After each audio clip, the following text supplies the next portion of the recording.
اعوذ باللہ من الشیطان الرجیم۔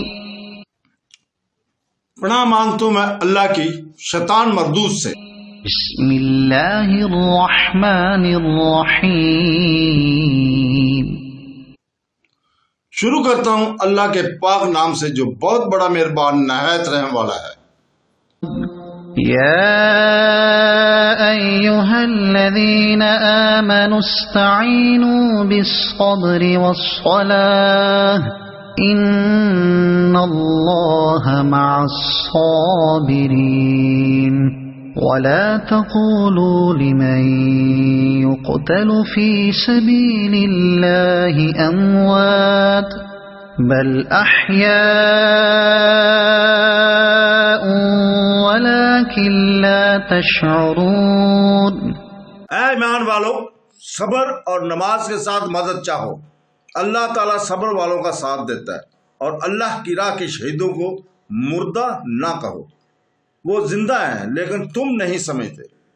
اس آیت شریف میں، اس آیت کریمہ میں شکر کے بعد صبر کا بیان ہو رہا ہے، اور ساتھ ہی نماز کا ذکر کر کے ان بڑے بڑے نیک کاموں کو ذریعہ نجات بنانے کا حکم ہو رہا ہے۔ ظاہر بات ہے کہ انسان یا تو بھلائی میں ہوگا تو یہ موقع شکر ہے، یا برائی میں ہوگا تو یہ موقع صبر کا ہے۔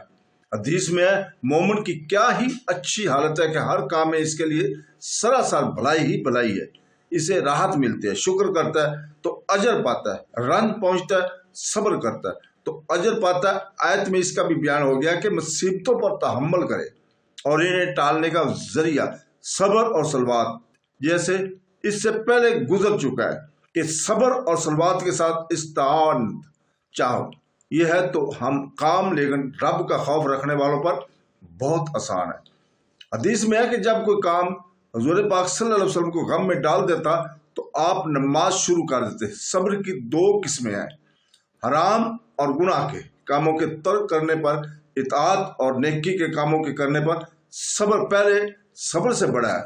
تیسری قسم صبر کی مصیبت، درد اور دکھ پر یہ بھی واجب ہے، جیسے عیبوں سے استغفار کرنا واجب ہے۔ حضرت عبدالرحمن رحمۃ اللہ علیہ فرماتے ہیں اللہ تعالیٰ کے فرما برداری میں استقلال سے لگے رہنا، گو نفس پر شاک گزرے، طبیعت کے خلاف پڑے، جی نہ چاہے۔ ایک صبر تو یہ ہے، دوسرا صبر اللہ تعالیٰ کی ناپسندیدہ کے کاموں سے رک جانا، گو طبعی میلان اس طرف ہو، خواہش نفس اکسا رہی ہو۔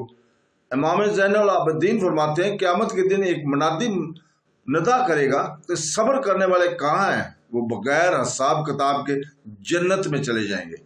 کچھ لوگ اٹھ کھڑے ہوں گے اور جنت کی طرف بڑھیں گے، فرشتے انہیں دیکھ کر پوچھیں گے کہ کہاں جا رہے ہو؟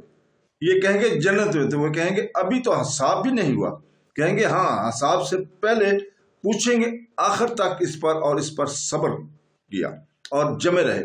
فرشتے کہیں گے پھر تو ٹھیک ہے، بے شک تمہارا یہی بدلہ اور اسی لائق تم ہو جاؤ، جنت میں مزے کرو، اچھے کام والوں کا اچھا ہی انجام ہے۔ یہی قرآن پاک فرماتا ہے۔ صابروں کو ان کا پورا بدلہ بے حساب دیا جائے گا۔ حضرت سعد بن جبیر رحمۃ اللہ علیہ فرماتے ہیں صبر کے یہ معنی ہے کہ اللہ تعالیٰ کی نعمتوں کا اقرار کرے اور مصیبتوں کا بدلہ اللہ کے ہاں جان کر ان پر ثواب طلب کرے۔ ہر گھبراہٹ، پریشانی اور کٹھن موقع پر استقلال اور نیکی کی امید پر وہ خوش نظر آتے ہیں۔ پھر فرمایا کہ شہیدوں کو مردہ نہ کہو، بلکہ وہ ایسی زندگی میں ہے جسے تم نہیں سمجھ سکتے۔ انہیں یاد برزگی حاصل ہے اور وہاں وہ روزیاں پا رہے ہیں۔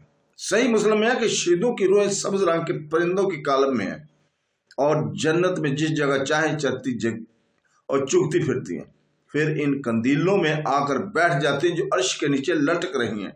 ان کے رب نے ایک مرتبہ انہیں دیکھا اور ان سے دریافت کیا کہ اب تم کیا چاہتے ہو؟ انہوں نے جواب دیا اے اللہ، ہمیں تو تو نے وہ دے رکھا ہے جو کسی کو نہیں دیا، پھر ہمیں کس چیز کی ضرورت ہوگی؟ ان سے پھر یہی سوال ہوا۔ جب انہوں نے دیکھا کہ اب ہمیں نہیں چھوڑا جاتا تو کہا اے اللہ، ہم چاہتے ہیں کہ تو ہمیں دوبارہ دنیا میں بھیج، ہم تیری راہ میں پھر جنگ کریں، پھر شہید ہو کر تیرے پاس آئیں اور شہادت کا دگنا درجہ پائیں۔ رب جل جلالہ نے فرمایا یہ نہیں ہو سکتا، یہ تو میں لکھ چکا ہوں کہ کوئی بھی مرنے کے بعد دنیا کی طرف پلٹ کر نہیں جائے گا۔ مسند احمد کی ایک اور حدیث میں ہے کہ مومن کی روح ایک پرندہ ہے جو جنتی درختوں پر رہتی ہے اور قیامت کے دن وہ اپنے جسم کی طرف لوٹ آئے گی۔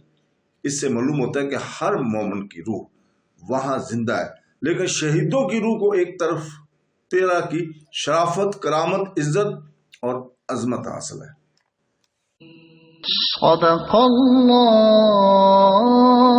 العظیم۔